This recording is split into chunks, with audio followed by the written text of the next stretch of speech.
Selamat sore, kami dari kelompok 3. Di sini kami akan membahas tentang K3L MSDS Kesehatan Manusia yang beranggotakan Al-Kasmir, Rifan Arjuna, Yakob Siawa, dan Hildega Istiwa. Selanjutnya ada daftar isi presentasi, yaitu pengertian K3L. Selanjutnya ada menjelaskan jenis-jenis material dan penjelasan MSDS dan manfaat bagi insan sipil. Selanjutnya ada memaparkan MSDS tiap bahan beton dan juga penutup. Yang pertama yaitu pengertian K3L. Pengertian K3L sangat dibutuhkan dalam dunia pekerjaan untuk menjaga keselamatan bagi pekerja. Tujuan utama dari K3L sendiri yaitu menjamin keselamatan setiap tenaga kerja dan juga di sekitarnya. Selanjutnya yaitu syarat-syarat penerapan K3L. Yang pertama yaitu memberi jalur P3K kecelakaan kerja. Cara menerapkan K3L di lingkungan kerja dengan menyediakan buku petunjuk menggunakan alat atau isyarat bahaya dan menyediakan peraturan pembagian tugas dan tanggung jawab. Yang kedua yaitu menyediakan tempat kerja yang aman sesuai standar syarat-syarat lingkungan kerja dan menyediakan untuk pekerja.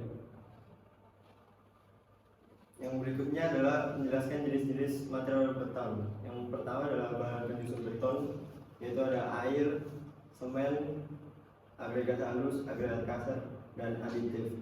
Yang pertama air. Untuk pembuatan dan perawatan beton tidak boleh mengandung minyak, asam, alkali, garam, bahan-bahan organis atau bahan lain yang merusak beton atau baja tulangan. Dalam hal ini sebaiknya dipakai air bersih yang dapat diminum. Kemudian di dalam campuran beton, air mempunyai dua buah fungsi. Yang pertama untuk menginginkan reaksi kimia yang menyebabkan pengikatan dan berlangsung pengerasan. Yang kedua sebagai pelincir campuran kerikil, pasir, dan semen agar memudahkan cetakan. Yang kedua adalah semen. Pada dasarnya bahan utama penyusun beton adalah semen sendiri. Campuran beton biasanya satu banding 2 banding 3 yang terdiri dari semen banding 1, 2 pasir, yang ketiga kerikil. Campuran untuk buat pengecoran dengan mutu beton K175. K175 adalah mutu beton yang standar digunakan untuk struktur bangunan satu lantai, termasuk rumah tinggal biasanya.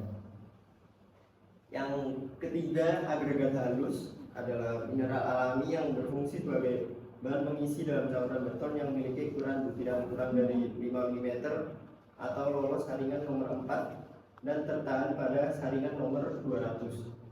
Agregat halus berasal dari hasil disintegrasi alami dari batuan alam atau pasir buatan yang dihasilkan dari alat pemecah.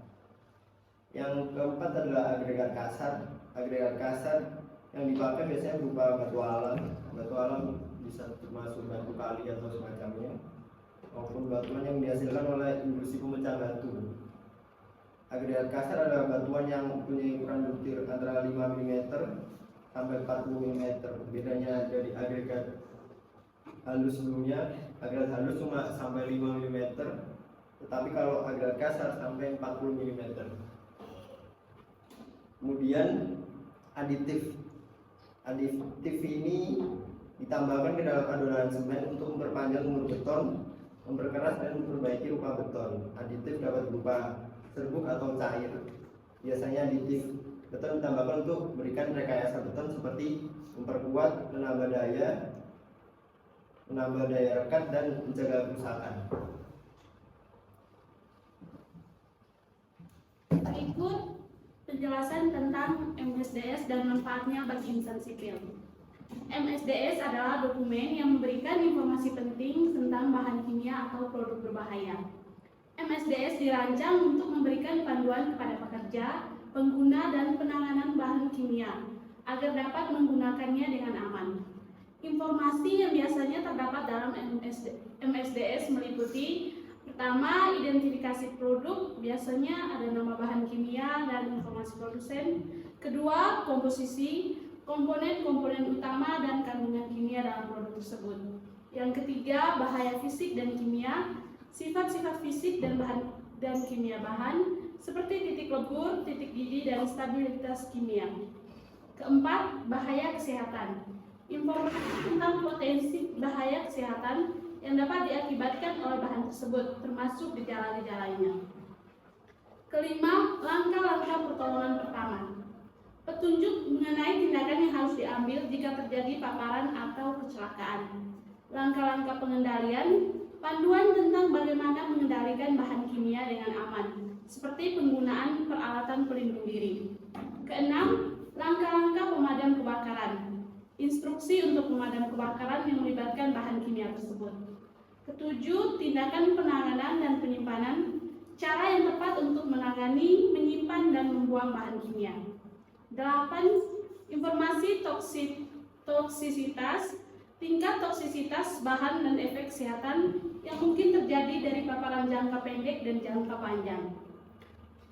Berikutnya, informasi pencemaran lingkungan, dampak bahan terhadap lingkungan, dan petunjuk pengelolaan limbah yang sesuai. MSDS penting untuk keselamatan pekerja dan lingkungan, serta kepatuhan terhadap peraturan. Mereka sering digunakan di tempat-tempat kerja, pabrik, laboratorium, dan industri lainnya, di mana bahan kimia berbahaya digunakan atau disimpan. MSDS memiliki manfaat yang penting bagi insan sipil, terutama dalam situasi di luar lingkungan kerja atau industri. Beberapa manfaat utama MSDS bagi insan sipil adalah keselamatan di rumah. MSDS dapat digunakan oleh individu di rumah untuk mengetahui potensi bahaya dan tindakan pencegahan terkait dengan produk kimia rumah tangga seperti bahan pembersih, pestisida, dan bahan-bahan berbahaya lainnya.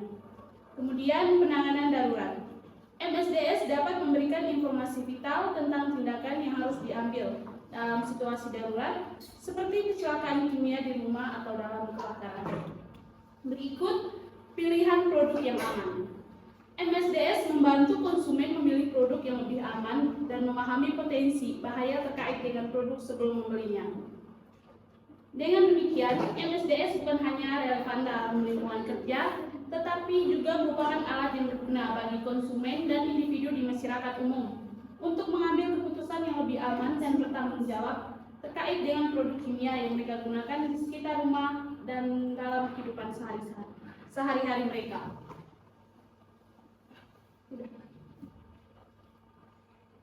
Bahan-bahan penyusun beton. Macam-macam bahan penyusun beton, yaitu ada semen, pasir, dan air. Fungsi dan pengaruh penyusun beton. Semen. MSDS semen dapat mencakup informasi tentang komposisi kimia semen. Komposisi ini dapat mempengaruhi sifat-sifat beton yang dihasilkan. Sebagai contoh, tingkat kelembapan, waktu pengerasan, dan kekuatan akhir beton dapat dipengaruhi oleh jenis dan kekuatan semen yang digunakan. Berikutnya adalah air. Air adalah komponen yang diperlukan untuk memicu reaksi hidrasi dalam semen. Proses ini menyebabkan semen menjadi keras dan membentuk matriks padat yang memberikan kekuatan pada beton. Jumlah air yang digunakan dalam campuran akan mempengaruhi kekuatan dan sifat fisik beton. Fungsi dan pengaruh pasir dan kerikil, yaitu untuk struktur mekanis, kontrol konsistensi, stabilitas dimensi, kapasitas drainase, sifat yang penting bagi beton. Sifat yang penting bagi beton. Satu adalah kekuatan. Kekuatan adalah sifat yang paling penting bagi beton. Komponen seperti semen, agregat, dan air akan mempengaruhi kekuatan akhir beton. Informasi tentang komposisi kimia dan kualitas bahan ini dapat ditentukan dalam MSDS. Durabilitas, kemampuan beton untuk tahan terhadap cuaca, erosi, dan kerusakan lingkungan lainnya adalah faktor kunci dalam proyek konstruksi jangka panjang. Workability, kemampuan untuk mencampur, mengangkat, dan menempatkan beton dengan mudah dan efisien adalah sifat penting, terutama dalam konstruksi. Keawetan, beton yang direncanakan untuk digunakan di lingkungan tertentu mungkin perlu memiliki sifat tahan terhadap kimia tertentu, seperti bahan kimia agresif atau garam. Informasi dalam MSDS dapat membantu dalam pemilihan bahan yang cocok untuk tujuan ini.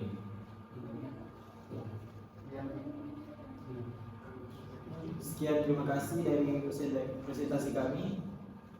Selamat siang.